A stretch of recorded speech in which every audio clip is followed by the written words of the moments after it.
So now that we have seen the scissor cipher, the next important cipher was a Vigenère cipher, which is actually it actually uses some modification from the scissor cipher, and it modifies in such a way that it becomes more secure. So this cipher, this Vigenère cipher, was actually proposed by Blaise de Vigenère from the court of Henry III of France in the 16th century. And it actually took like almost 3 centuries to break the cipher. So in the 19th century, the cipher was finally broken. Okay, so so how does it work? I have a small demo over here. Okay, so yeah, so let's start with so you can see that this is a quasi table, right?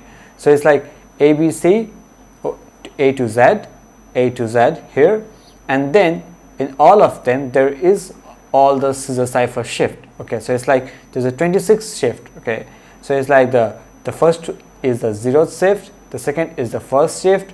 As you see, this is the A B C D, and then it goes on, then it's the C D E F, so it's the third shift, 0 1 2 second shift, so on and so forth, and you have like the 25th shift at the end.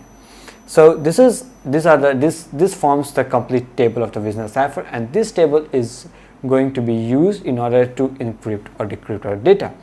Now, for example, I guess they have the example here. So let's see this example, right? So they have the example as to be or to be not.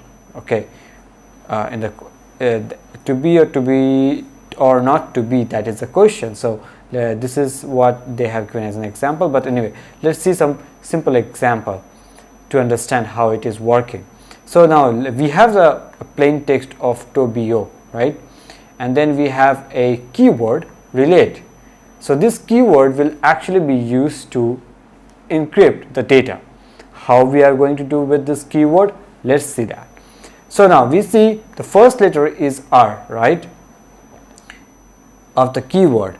So we see what is R. So this is the rth, this is the rth one. So this is the rth. So the key actually forms the encryption one. So we see that this is the shift. The rth is actually the number of shift. So whatever the letter R, the number R, the corresponding number of the R each. So it actually forms the number of shift. And now we want to encrypt the T. So we see what is the T. So we see the T on this one is K, right? So this one, so it becomes K. In the same way, the second one from the key is E. Okay, so now we search for E. Let's take this as E, and we have the plain text as O. So we take this and O. Okay, so our cipher text of O becomes S. So we have S, so on and so forth.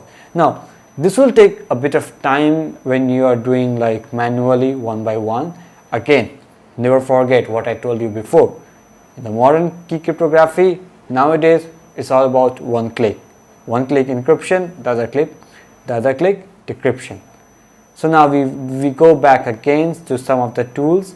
Okay, and okay, so this is, you guys can actually make a note of the website that I'm using. You guys can go and find out, but I mean a simple Google search or oh yes, the Vigenère cipher encrypt and decrypt can give you a lot of results. Okay, so I typed meet me after school, the standard Vigenère cipher, and it gave me the cipher text, something like that. It's so easy, so good, and so easy. So that's all from the Vigenère cipher. Now let's move on to some of the ciphers.